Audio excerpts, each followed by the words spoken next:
यह भाषण Baba Saheb Ambedkar writings and speeches, Hindi volume 40, इसे पृष्ठ क्रमांक 474 और विषय क्रमांक 347 से लिया गया है। विषय है बुद्ध या कार्ल मार्क्स।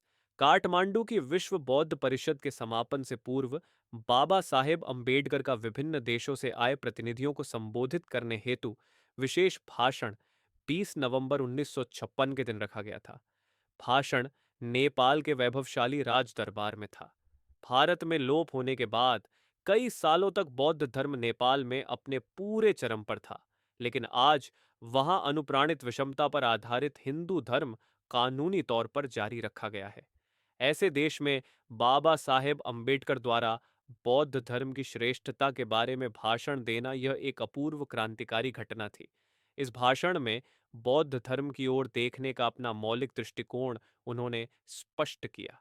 दिनांक 20 नवंबर 1956 के दिन विश्व बौद्ध परिषद के आखिरी दिन विश्व बौद्ध परिषद के अध्यक्ष जीपी मल्हार शेखर सिलोन ने बाबा साहेब से विनती की कि वे बौद्ध धर्म में अहिंसा का स्थान विषय पर भाषण दें। बाबा साहेब ने उनकी विनती स्वीकार की, लेकिन विश्व बौद्ध परिषद के बहुसंख्यक प्रतिनिधियों ने आग्रह किया कि बाबा साहेब बुद्ध या कार्ल मार्क्स विषय पर भाषण दें। बाबा साहेब ने इसी विषय पर भाषण देने की बात मानी। विश्व बौद्ध परिषद के समापन समारोह का आरंभ दोपहर 3:30 बजे होने वाला था। तदनुसार कुछ समय पूर्व बाबा साहेब निर्धारित स्थान पर पहुंचे। बाबा साहेब के आते ही विश्व बौद्ध परिषद के पूर्व अध्यक्ष और ब्रह्मदेश सुप्रीम कोर्ट के मुख्य न्यायाधीश जॉन टून और उनकी पत्नी बाबा साहेब को आदर पूर्वक भव्य मंच की ओर ले गए। बाबा साहेब को सभी उपस्थित प्रतिनिधियों ने सम्मान पूर्वक अभिवादित किया। बाबा साहेब कुर्सी पर बैठे। मंच पर नेपाल के राजा महेंद्र वीर विक्रम सहदेव एक सजाई गई कुर्सी पर विराजमान हुए। पड़ोस में पूज्य चंद्रमणि महास्तविर, जीपी मल्हार शेखर, पूज्य अमृतानंद महास्तविर और उच्चान टून ने स्थान ग्रहण किया। पहले पूज्य चंद्रमणि ने उपस्थित महानुभावों को त्रिशरण और पंचशील दिया। उसके बाद विश्व बौद्ध परिषद के अध्यक्ष जीपी मल्हार शेखर ने कहा, आज की विश्व बौद्ध परिषद में भगवान बुद्ध की भारत भूमि से एक महान पुरुष आया है। उसका नाम है बी.आई. अम्बेडकर। तालियों की बरसात। उन्होंने नागपुर में 5 लाख दलित लोगों को बौद्ध धर्म की दीक्षा देकर महान धम्म क्रांति की है। आज इस विश्व बौद्ध परिषद में संपूर्ण विश्व के बौद्ध प्रतिनिधियों की ओर से मैं उनका हार्दिक स्वागत करता हूं। इसके बाद उन्होंने रंग बिरंगी फूलों की बहुत बड़ी माला बाबा साहेब के गले में पहनाई। बाद में बाबा साहेब से भाषण देने की विनती की गई। बाबा साहेब अम्बेडकर खड़े हुए और एक बार फिर तालियों की गड़गड़ाहट हुई। सविताबाई बाबा साहेब के पीछे खड़ी हुई। कैमरों ने फटाफट तस्वीरें खींची और फिर धीर अब धीर आवाज में बाबा साहेब ने बुद्ध या कार्ल मार्क्स इस विषय पर अपना ऐतिहासिक भाषण दिया। उन्होंने कहा, सम्मानीय अध्यक्ष महोदय, आदरणीय भिक्षुगण और सज्जनों, विश्व बौद्ध परिषद के बहाने नेपाल में आने के बाद भी परिषद के कामकाज में प्रतिनिधि की तरह भाग नहीं ले पाया, इसके लिए मैं बहुत क्षमा प्रार्थी हूँ। आज मैं यहाँ उपस्थित तो हूँ, लेकिन शारीरिक तौर पर मेरे बीमार होने के कारण परिषद के कामकाज की गतिविधियां और परेशानियां मुझसे बर्दाश्त नहीं होने वाली हैं। इसका एहसास प्रतिनिधियों को होगा, इसका मुझे यकीन है। परिषद का अनादर करने के लिए मैं गैर हाजिर नहीं रहा।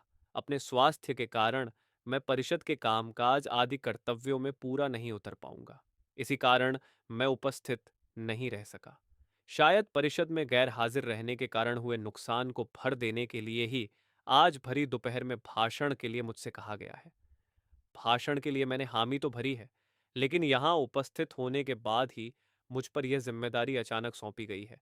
आप लोगों के सामने भाषण देना पड़ेगा। इसका मुझे बिल्कुल पूर्वाभास नहीं था।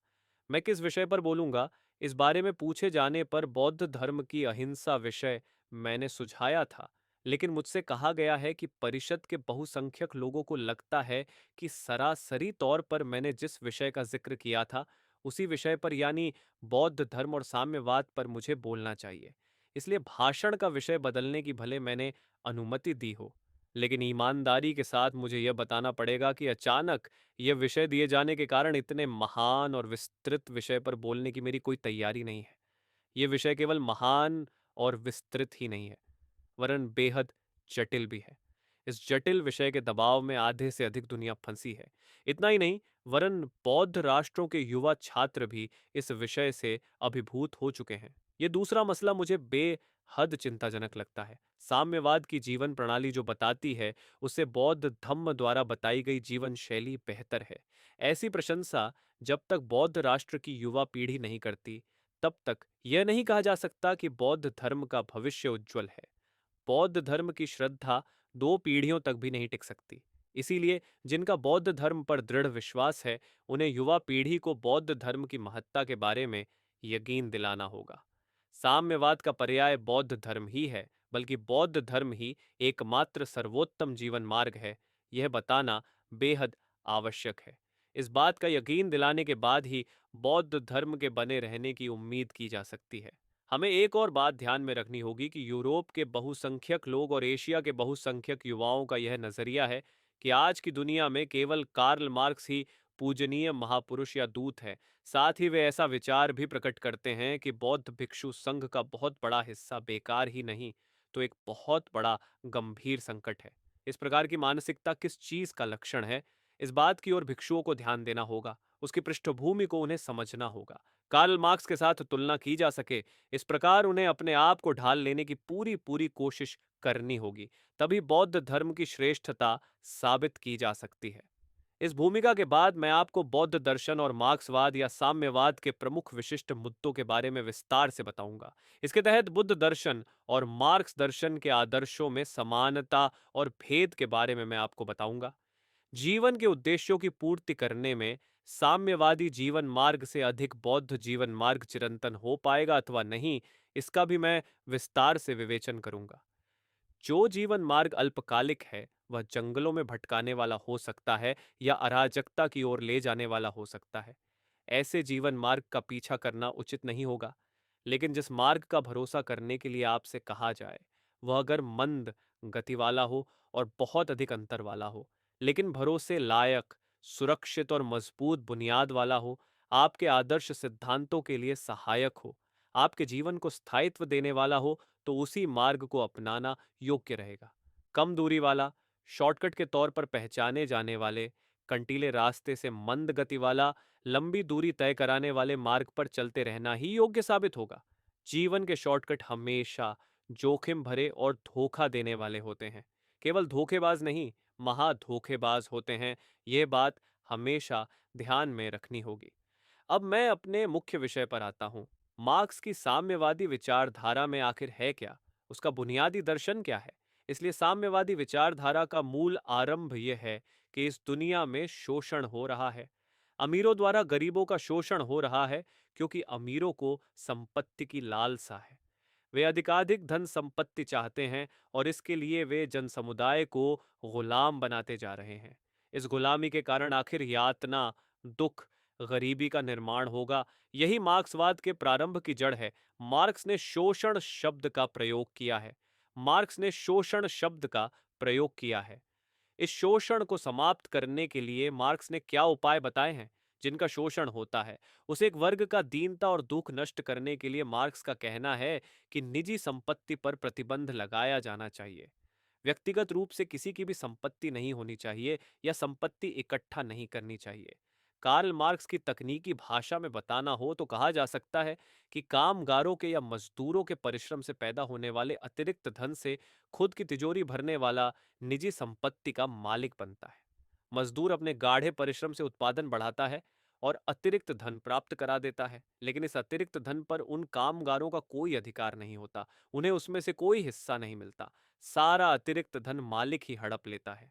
इस बात को ध्यान में रखते हुए कार्ल मार्क्स ने पूछा कि कामगारों द्वारा अपनी श्रम शक्ति के बल पर निर्माण किए अधिक उत्पादित धन पर मालिक क्यों हक जताए।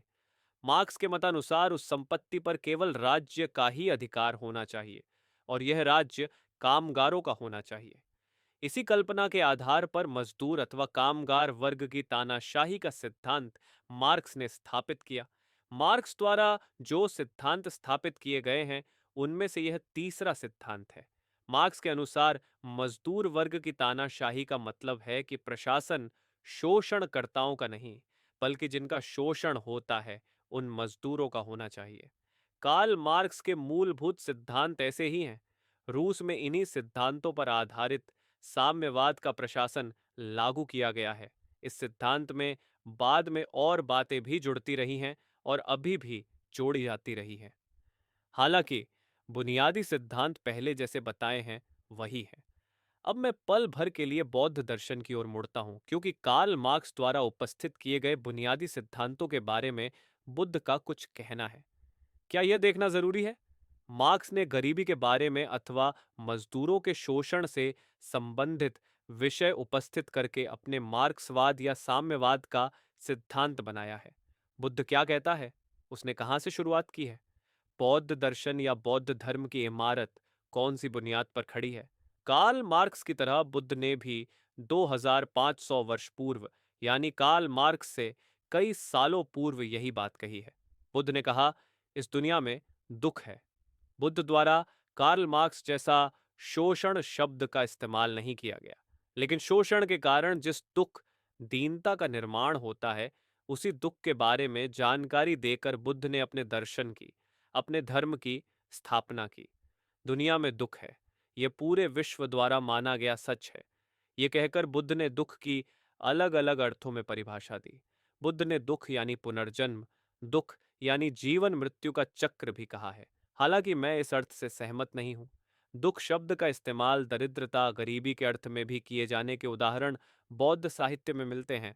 इसलिए बौद्ध दर्शन की बुनियाद और कार्ल मार्क्स के दर्शन की बुनियाद में कोई फर्क दिखाई नहीं देता। इसका मतलब यह है कि कार्ल मार्क्स द्वारा स्थापित किया गया सिद्धांत भी नया नहीं है। जब जीवन की मौलिक बुनियाद ढूंढने के लिए किसी भी बौद्ध बंधु को कार्ल मार्क्स का दरवाजा ठोकने की जरूरत नहीं है। पहले प्रवचन के उपदेश में ही बुद्ध द्वारा यह बुनियाद पहले ही से बढ़िया ढंग से स्थापित कर रखी गई है।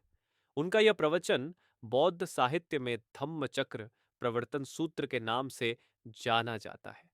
जिन लोगों के मन पर कार्ल मार्क्स के विचारों की पकड़ है, उनसे मैं बस यही कहना चाहता हूं कि आप धम्मचक्र प्रवर्तन सूत्र का अध्ययन कीजिए। बुद्ध ने क्या कहा है, यह समझिए। मुझे यकीन है कि आपको उसमें मानवीय जीवन संग्राम के बारे में जवाब जरूर मिलेगा। बुद्ध ने अपने दर्शन या धम्म का निर्माण ईश्वर, आत्मा अथवा ऐसी ही न समझ में आने वाली मानवीय बातों पर नहीं की है। मानव के वास्तविक जीवन की ओर ही अंगुली निर्देश कर अपना पूरा दर्शन विशद किया है। मनुष्य यातना, दुख से परेशान होता है। मानवीय जीवन की यह वास्तविकता है। केवल मार्क्स ने ही इन बातों का विवेचन किया हुआ ऐसी बात नहीं है। उसके जन्म से 2000 वर्ष पूर्व बुद्ध ने यह बातें जानी और उन पर उपाय भी बताए। यह विशेष बात है। आपको यह सब जानना चाहिए। इसी प्रकार आप जान जाएंगे कि गरीबी के बारे में बुद्ध के और कार्ल मार्क्स के दर्शन में कमाल की समानता है। मार्क्स के विचारों के अनुसार मजदूरों के शोषण का विरोध करने के लिए उत्पादन से प्राप्त होने वाली संपत्ति राज्य को अपने कब्जे में लेनी चाहिए। राज्य को सभी जमीनों का मालिक होना चाहिए।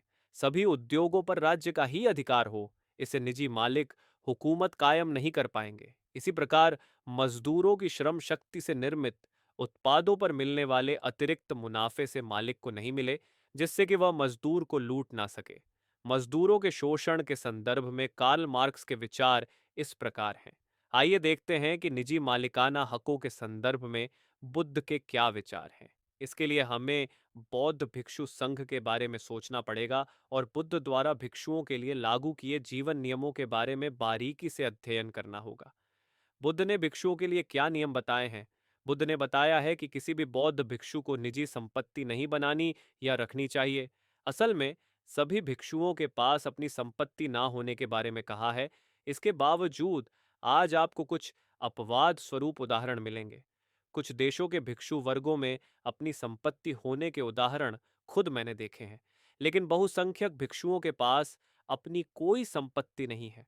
संपत्ति रखने के मामले में बौद्ध धम्म के नियम जितने कठोर हैं, उतने ही कठोर रूस के साम्यवादियों द्वारा बनाए गए नियम भी नहीं होंगे। ये विषय आज तक किसी ने विचारार्थ नहीं लिया है, और अगर कभी लिया भी है तो किसी निर्णय तक नहीं पहुंचा विषय है। इसीलिए मैंने आज यही विषय चुना है। भिक्षु संघ बनाने के पीछे बुद्ध का क्या उद्देश्य रहा होगा? भिक्षुओं का संघ हो, ऐसा उसे क्यों लगा होगा? इतिहास पर नजर डालें तो हमें पता चलेगा कि बुद्ध जब अपने धम्म का प्रचार प्रसार कर रहा था, तब जैन साधु कहे जाने वाले लोग यहाँ वहाँ घूमा करते थे। वे बुद्ध के पहले से ही यहाँ वहां घूमते रहे थे। जैन साधु शब्द का अर्थ निराश्रित होता है, यानी जिनके पास घर बार नहीं है, ऐसे लोग। आर्य युग में आर्यों की अलग अलग टोलियां अन्य जंगली टोलियों की तरह आपस में लड़ रही थी। जीतने वाली टोली स्थायी रूप से बस जाती। हारने वालों में से कुछ टोलियां अपना घर बार संपत्ति छोड़कर केवल घुमक्कड़ी करती रहती। स्थायी जीवन उन्होंने कभी नहीं स्वीकारा। ऐसे ही घुमंतु लोगों को बाद में जैन साधु कहा गया।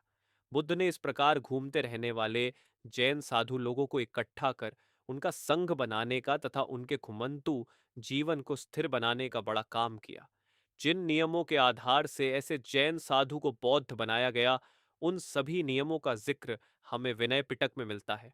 जैन साधु बौद्ध भिक्षु बने और विनय पिटक में बताए गए नियमों का कड़ाई से पालन करते हुए जीवन यापन करने लगे। उन नियमों के अनुसार भिक्षुओं को संपत्ति या वस्तु रखने की इजाजत नहीं थी। भिक्षुओं को केवल आगे गिनाई गई 7 वस्तुएं रखने की ही इजाजत थी। एक उस्तरा, एक लौटा, एक भिक्षा पात्र, 3 चीवर और एक सुई। साम्यवाद के मूल आश्रय के अनुसार निजी संपत्ति नहीं होनी चाहिए। यह नियम अगर था तो विनय पिटक में बौद्ध भिक्षुओं के लिए बताए गए इतने कठोर नियमों जैसे नियम क्या और कहीं होंगे। मेरी नजर में तो ऐसे कठोर नियम अन्यत्र कहीं नहीं आए। इसीलिए निजी संपत्ति न रखने के मामले में साम्यवादी मत प्रणाली का आज के युवक को आकर्षण लगता हो तो उसे निश्चित तौर पर बौद्ध दर्शन का विनय पिटक पढ़ना चाहिए। उसे जिस चीज की खोज होगी वह उसमें उसे निश्चित तौर पर मिलेगी। लेकिन सवाल यह पैदा होता है कि निजी संपत्ति न रखने का नियम पूरे समाज पर कैसे लागू किया जा सकता है। स्पष्ट है कि यह सारी बातें समय, स्थितियां और मानवीय जीवन के विकास पर निर्भर करती हैं। सैद्धांतिक तौर पर विचार करें तो क्या निजी संपत्ति ले लेना गलत है? हो सकता है किसी को निजी संपत्ति रखने की इच्छा हो, तो क्या बौद्ध धर्म आड़े आया? निश्चित तौर पर नहीं, क्योंकि बौद्ध भिक्षु संघ बनाते समय बुद्ध ने कुछ रियायतें दी हैं। जरूरतें पूरी करने वाली संपत्ति रखने के लिए बुद्ध ने मना नहीं किया है। इस बात पर खास तौर से ध्यान देना जरूरी है। अब इसी बात के दूसरे मुद्दों की ओर हम मुड़ते हैं। साम्यवाद लाने के लिए कार्ल मार्क्स या साम्यवादी लोग किस मार्ग का अनुसरण करने के लिए कहते हैं, यह सवाल बहुत महत्वपूर्ण है।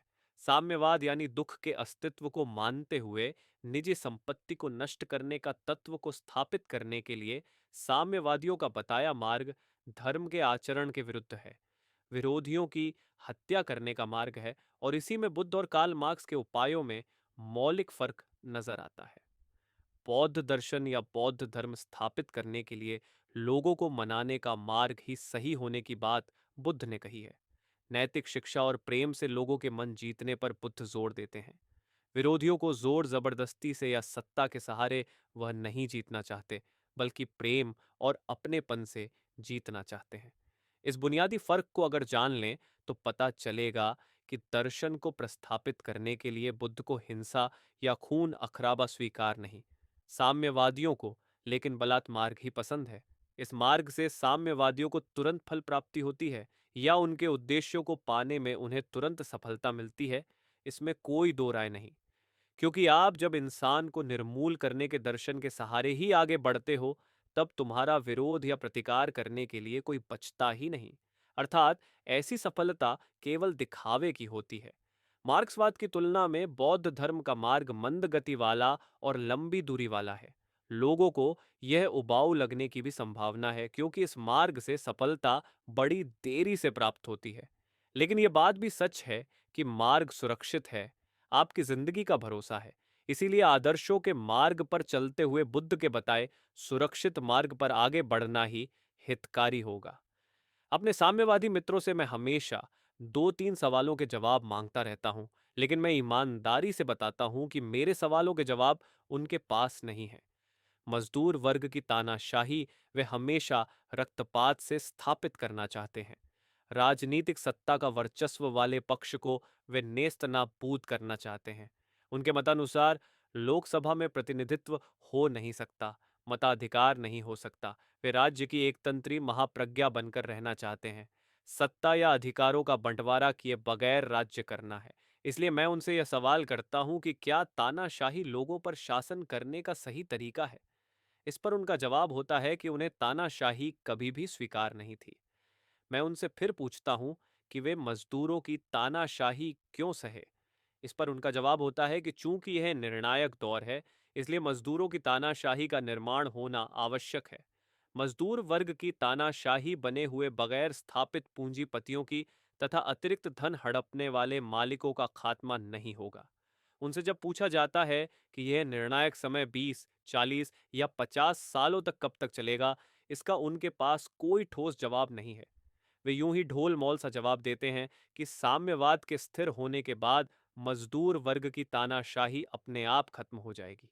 ठीक है, मान लेते हैं कि वह अपने आप समाप्त हो गई, तो फिर आगे क्या? उसकी जगह कौन लेगा? इस सवाल का उनके पास कोई जवाब नहीं है। इस संदर्भ में हम जब बुद्ध की तरफ मुड़ते हैं और उसके धम्म संबंधी प्रश्न उठाते हैं, तब वह क्या कहता है? बुद्ध ने दुनिया को एक बहुत महान बात बताई। बुद्ध की शिक्षा के अनुसार मनुष्य की मनोधारणा में बदलाव आए बगैर दुनिया में सुधार या उन्नति संभव नहीं। इंसान की मनोधारणा बदले और उसके अनुसार वह साम्यवादी विचारधारा को स्वीकार कर उस पर निष्ठा के साथ प्रेम करें, उसे अमल में लाने की कोशिश करें, तो निश्चित रूप से उसे स्थायी स्वरूप प्राप्त हो सकता है। ऐसी स्थितियों में इंसान को कायदे कानून की बेड़ियों में झपेटने के लिए सैनिक या पुलिस कार्रवाई की जरूरत ही नहीं पड़ेगी। ऐसा क्यों होगा? इसका जवाब यह है कि बुद्ध जब नैतिक व्यवहार और सही रास्ते पर चलने के लिए आपके मन को तैयार करेंगे, तो आपका मन हमेशा के लिए सतमार्ग पर चलने वाला बनेगा। तब किसी बाहरी शक्ति की आपको सही मार्ग पर ठेलते रहने की जरूरत ही नहीं पड़ेगी। साम्यवाद के निराकरण के संदर्भ में जो विचार हैं, वे जोर जबरदस्ती पर आधारित हैं।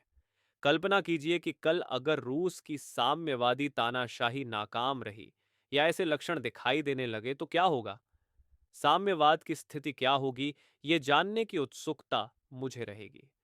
मेरी कल्पना के अनुसार राज्य की मालिकाना हक वाली संपत्ति पर अधिकार करने के लिए रूसी लोगों के बीच खूनी लड़ाइयां होंगी। यह अपरिहार्य परिणति रहेगी, क्योंकि रूस के लोगों ने स्वेच्छा से या सहज रूप में साम्यवाद को नहीं स्वीकारा है। उन पर वह जबरदस्ती लादा गया है। साम्यवाद को स्थापित करते समय उन्हें यह कहकर डराया गया कि अगर वे साम्यवादी विचार प्रणाली नहीं मानेंगे, तो उन्हें फांसी पर लटकाया जाएगा, और इसीलिए वे अब तक साम्यवाद को चुपचाप झेल रहे हैं। ध्यान में रखना होगा कि डर के कारण कोई विचारधारा जड़ें नहीं पकड़ सकती। कोई विचारधारा ग्रहण की गई, लेकिन समयांतर से उसकी धारणा शक्ति नष्ट हुई, तो उस विचारधारा का आगे क्या होगा? इस सवाल का जब तक कोई जवाब नहीं दिया जाएगा, तब तक वह लोगों के मन में जगह नहीं पा सकती। मानो भूमिका अगर नहीं बनाई जाए, तो हमेशा सत्ता की जरूरत महसूस होगी। इसी कारण हमेशा मुझे बुद्ध का आकर्षण लगता रहा है। बुद्ध की विचारधारा प्रजातंत्र की विचारधारा है। अजात शत्रु वज्जी को जीतना चाहते थे। ये बताने के लिए अजात शत्रु का सेनापति बुद्ध के पास आया। बुद्ध ने उससे कहा कि वज्जी जब तक अपनी पुरानी पद्धति के अनुसार राज्य चला रहे हैं, तब तक उन्हें परास्त करना संभव नहीं। बुद्ध ने वज्जी की पद्धति का स्पष्टीकरण क्यों नहीं किया, यह पता नहीं चलता है। लेकिन जिस बारे में वह बोले, वह वज्जियों की प्रजातांत्रिक और गणतंत्र प्रधान राज्य शासन के बारे में ही कहा। इसमें कोई शक नहीं। इसीलिए बुद्ध ने कहा कि वज्जी जब तक अपने पुराने तरीकों पर चलेंगे, तब तक वे कभी भी परास्त नहीं होंगे। इससे पता चलता है कि बुद्ध प्रजातंत्र के बड़े समर्थक थे। अध्यक्ष महोदय, अगर इजाजत दें तो मैं आपका ध्यान इसी बात की ओर दिलाना चाहता हूं कि मैं राजनीति शास्त्र का छात्र था। मैं अर्थशास्त्र का भी छात्र था। इतना ही नहीं तो मैं अर्थशास्त्र का अध्यापक भी रहा। मेरे जीवन का बड़ा हिस्सा कार्ल मार्क्स, साम्यवाद और अन्य कई विषयों का अध्ययन करने में बीता है। साथ ही बुद्ध के धर्म के बारे में जानने में भी मैंने अपने जीवन का बहुत सारा समय व्यतीत किया है। बौद्ध दर्शन और मार्क्सवाद का जब मैंने तुलनात्मक अध्ययन किया, तब मैं इसी निष्कर्ष तक पहुंचा कि दुनिया की एक बहुत बड़ी समस्या के बारे में, यानी दुनिया में दुख है और उसके निवारणार्थ एक निश्चित उपाय है, इस बारे में बुद्ध का मार्ग ही सर्वोत्तम मार्ग है, सुरक्षित और मजबूत भी है। इसी कारण मैं बौद्ध राष्ट्रों के युवाओं को बताना चाहता हूं कि वे बुद्ध के ही यथार्थवादी दर्शन पर ज्यादा ध्यान दें, उसी का अनुसरण करें। अगर कभी बौद्ध धर्म पर संकट का समय आए, तो बौद्ध राष्ट्र के भिक्षुओं को ही जिम्मेदार ठहराना होगा, क्योंकि मुझे व्यक्तिगत रूप से ऐसा लगता है कि जिन भिक्षुओं को तन, मान धन से अपने कर्तव्यों का पालन करना चाहिए, उन्होंने उसे नहीं किया। यही इसका मतलब निकलता है। आज कहाँ धर्म प्रसार हो रहा है? बौद्ध धर्म प्रचार की आज क्या स्थिति है? भिक्षुक का असली कर्तव्य धर्म प्रसार करना होता है, तो आज भिक्षु क्या कर रहे हैं? आज का भिक्षु खा पी कर विहार में बैठा रहता है। वह केवल एक ही बार भोजन लेता है, इस बारे में कोई शक नहीं, लेकिन उसका ज्यादातर समय केवल आलस्य में ही बीतता है। वह थोड़ा बहुत पढ़ता है, लेकिन वह ज्यादातर सोता ही रहता है। शाम के समय संगीत से अपना मन रिझाता है, लेकिन यह कोई धर्म प्रसार का मार्ग नहीं है। मित्रों, किसी की आलोचना करने का मेरा उद्देश्य नहीं है, लेकिन अगर धर्म में समाज में नवजागृति लाने का नैतिक बल हो, तो आपको धर्म की सोच हमेशा लोगों के कानों से टकराती रहनी चाहिए। बच्चे को स्कूल में कितने साल बिताने पड़ते हैं? आप केवल एक दिन के लिए बच्चे को स्कूल नहीं भेजते। उसके बाद उसे घर में बिठाकर उस बच्चे को सारा ज्ञान ग्रहण करना चाहिए, सारा ज्ञान प्राप्त कर लेना चाहिए, ऐसी उम्मीद आप उससे नहीं रखते। बच्चा हर रोज स्कूल गया, वहां 5 घंटे उसने बिताए, उसने लगातार पढ़ाई की, तो ही वह थोड़ा बहुत ज्ञान प्राप्त कर सकता है, जो कि भिक्षु एक भी दिन लोगों को विहार में नहीं बुलाते और ना ही किसी विषय पर शिक्षा देते या धर्म उपदेश देते हैं। कम से कम मेरे देखने में ऐसी कोई बात नहीं। एक बार मैं सिलोन गया था। मैंने वहां के लोगों को बताया कि मैं देखना चाहता हूं कि भिक्षु कैसे धर्म प्रसार करते हैं। उन्होंने मुझे बताया कि उनके यहाँ दान की पद्धति है। बाद में मुझे पता चला कि वना के अर्थ में दान का प्रयोग किया जाता है। वे मुझे 11 बजे के आसपास एक जगह ले गए। वहां टेबल के आकार की एक चारपाई थी। मैं जमीन पर बैठा। थोड़े समय बाद एक भिक्षु आए। कई उपस्थित महिला और पुरुषों ने पानी से उनके पैर धोए। फिर वे चौरंग पर बैठे। हवा करने के लिए उनके हाथ में एक हाथ पंखा था। वे कुछ बुदबुदाए, लेकिन क्या बुदबुदाया यह केवल उनको ही पता।